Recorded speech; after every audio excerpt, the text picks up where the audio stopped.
എല്ലാ കൂട്ടുകാർക്കും പുതിയൊരു വീഡിയോയിലേക്ക് സ്വാഗതം. അപ്പോൾ ഇന്ന് നമ്മൾ ചെയ്യുന്നത് നല്ലൊരു ചെമ്മീൻ റോസ്റ്റിൻ്റെ റെസിപ്പിയാണ്.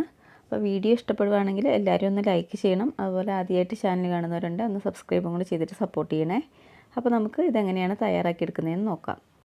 അപ്പോൾ ചെമ്മീൻ റോസ്റ്റ് തയ്യാറാക്കാൻ വേണ്ടി ആദ്യം നമുക്ക് ചെമ്മീൻ ഒന്ന് മാരിനേറ്റ് ചെയ്ത് വെക്കാം. ഞാനിവിടെ ഒരു 350 ഗ്രാം ചെമ്മീനാണ് എടുത്തിരിക്കുന്നത്. ഇനി നമുക്കിതിലേക്ക് ഒരു 1/4 ടീസ്പൂൺ മഞ്ഞൾപ്പൊടി ഇട്ട് കൊടുക്കാം. ഇതിൻ്റെ കൂടെ 1 ടേബിൾ സ്പൂൺ മുളക് പൊടി ഇട്ട് കൊടുക്കുന്നുണ്ട്. ഇനി ഇതിലേക്ക് ആവശ്യത്തിന് ഉപ്പിട്ട് കൊടുക്കാം.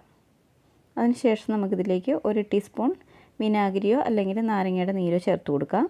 എന്നിട്ട് ഇത് കൈകൊണ്ട് നന്നായിട്ടൊന്ന് മിക്സാക്കിയിട്ട് ഒരു അരമണിക്കൂറൊന്ന് മാറ്റി വയ്ക്കാം. അരമണിക്കൂറിന് ശേഷം നമുക്ക് ഈ ചെമ്മീനൊന്ന് ഫ്രൈ ചെയ്തെടുക്കാം. അപ്പോൾ അതിനായിട്ട് പാനിലേക്ക് വെളിച്ചെണ്ണ ഒഴിച്ചു കൊടുക്കാം. ചെമ്മീൻ റോസ്റ്റൊക്കെ വെളിച്ചെണ്ണ തന്നെ ചെയ്യണപ്പോഴാണ് കൂടുതൽ ടേസ്റ്റ്. ഇനി നമുക്കിതിലേക്ക് നമ്മുടെ ചെമ്മീൻ ഇട്ട് കൊടുക്കാം. ഇതിൻ്റെ മേലെ കൂടെ കുറച്ച് കറിവേപ്പില ഇട്ട് കൊടുക്കുന്നുണ്ട്. ഒരു വശമാകുമ്പോഴേക്കും ഒന്ന് മറിച്ചിട്ട് കൊടുക്കാം. ഇനി അടുത്ത വശം ഇതുപോലെ ഒന്ന് ഫ്രൈ ചെയ്തെടുക്കാം. ഇതിപ്പോൾ ആയിട്ടുണ്ട്. ഇതിന് നമുക്കൊരു പാത്രത്തിലേക്ക് മാറ്റാം. അപ്പോൾ ഇതുപോലെ തന്നെ ബാക്കിയുള്ളതും കൂടി ഒന്ന് ഫ്രൈ ചെയ്തെടുക്കാം. ഇനി നമുക്ക് ഇതേ പാനിലേക്ക് തന്നെ കുറച്ച് വെളിച്ചെണ്ണ ഒഴിച്ചു കൊടുക്കാം. അതിനുശേഷം ഇതിലേക്ക് ഒരു 20 ചെറിയുള്ളി അരിഞ്ഞതും പിന്നെ മീഡിയം സൈസിലുള്ള ഒരു സവാളയും 1 പച്ചമുളക് അരിഞ്ഞതും 1 ടേബിൾ സ്പൂൺ ജിഞ്ചർ ഗാർലിക് പേസ്റ്റും ആവശ്യത്തിന് ഉപ്പും കൂടി ഇട്ട് കൊടുക്കാം. എന്നിട്ടിത് നന്നായിട്ടൊന്ന് വഴറ്റി കൊടുക്കാം. ഇതിനെ ഒന്ന് വഴന്ന് വരുമ്പോഴേക്കും ഇതിലേക്ക് ഒരു വലിയ തക്കാളി ഇട്ട് കൊടുക്കാം. ചെറുതാണെങ്കിൽ ഒരു 2 എണ്ണം ഇട്ട് കൊടുക്കാം. ഇതിൻ്റെ കൂടെ തന്നെ കുറച്ച് കറിവേപ്പിലയും കൂടി ഇട്ട് കൊടുക്കാം. എന്നിട്ടിത് നന്നായിട്ടൊന്ന് വഴറ്റിയെടുക്കാം. ഇതിപ്പോൾ അത്യാവശ്യം നന്നായിട്ട് വഴന്ന് വന്നിട്ടുണ്ട്. ഇനി നമുക്കിതിലേക്ക് പൊടികൾ ചേർത്ത് കൊടുക്കാം. ആദ്യം ഒരു 1/4 ടീസ്പൂൺ മഞ്ഞൾപ്പൊടി, പിന്നെ ഒരു 2 ടീസ്പൂൺ മല്ലിപ്പൊടി, 2 ടീസ്പൂൺ മുളക് പൊടി, 1 ടീസ്പൂൺ കുരുമുളക് പൊടി, 1/2 ടീസ്പൂൺ ഗരം മസാല പൗഡർ. ഇത്രയും പൊടികളാണ് ഞാൻ ഇതിലേക്ക് ചേർക്കുന്നത്. ഇനി ഇതിൻ്റെ പച്ചമണം മാറുന്നവരെ നന്നായിട്ടൊന്ന് വഴറ്റി കൊടുക്കാം. ഇപ്പോൾ ഇതിൻ്റെ പച്ചമണമൊക്കെ മാറി വന്നിട്ടുണ്ട്. ഇനി നമുക്കിതിലേക്കൊരു 1/2 ഗ്ലാസ് വെള്ളം ഒഴിച്ചു കൊടുക്കാം. അപ്പം നമ്മുടെ ഗ്രേവിക്ക് അനുസരിച്ച് വെള്ളം ചേർത്ത് കൊടുത്താൽ മതി. എന്നിട്ടിത് നന്നായിട്ടൊന്ന് മിക്സാക്കി കൊടുക്കാം. അതിനുശേഷം നമ്മൾ ഫ്രൈ ചെയ്ത് വെച്ചിരിക്കുന്ന പ്രോൺസ് ഇതിലേക്ക് ഇട്ട് കൊടുക്കാം.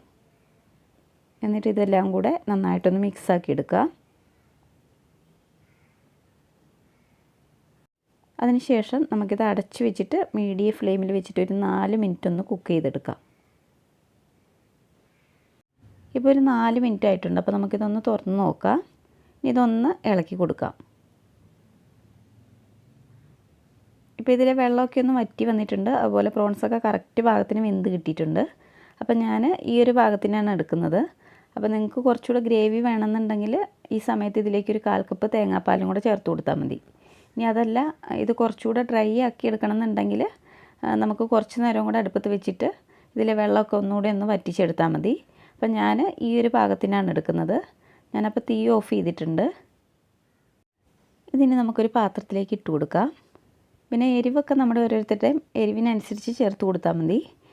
ഞാനിപ്പം കുട്ടികൾക്ക് കൊടുക്കാനുള്ളത് കൊണ്ട് കുറച്ചളവിൽ എരിവ് ചേർത്തിട്ടുള്ളൂ. അപ്പം നിങ്ങൾ ചേർക്കുമ്പോൾ കുരുമുളക് പൊടിയുടെ അളവും അതുപോലെ മുളക് പൊടിയുടെ അളവൊക്കെ ഒന്നുകൂടി ഒന്ന് കൂട്ടി കൊടുത്തോളൂ. കാരണം പ്രോൺസ് ആയതുകൊണ്ട് ചെറിയൊരു മധുരം കാണും. അപ്പോൾ എരിവ് കുറച്ചുകൂടി ഒന്ന് മുന്നിട്ട് നിൽക്കുന്നതായിരിക്കും കൂടുതൽ ടേസ്റ്റ്. അപ്പോൾ നമ്മുടെ വളരെ ടേസ്റ്റി ആയിട്ടുള്ള ചെമ്മീൻ റോസ്റ്റ് ഇവിടെ റെഡി ആയിട്ടുണ്ട്. അപ്പോൾ എല്ലാവരും തീർച്ചയായിട്ടും ഒന്ന് ട്രൈ ചെയ്ത് നോക്കണേ.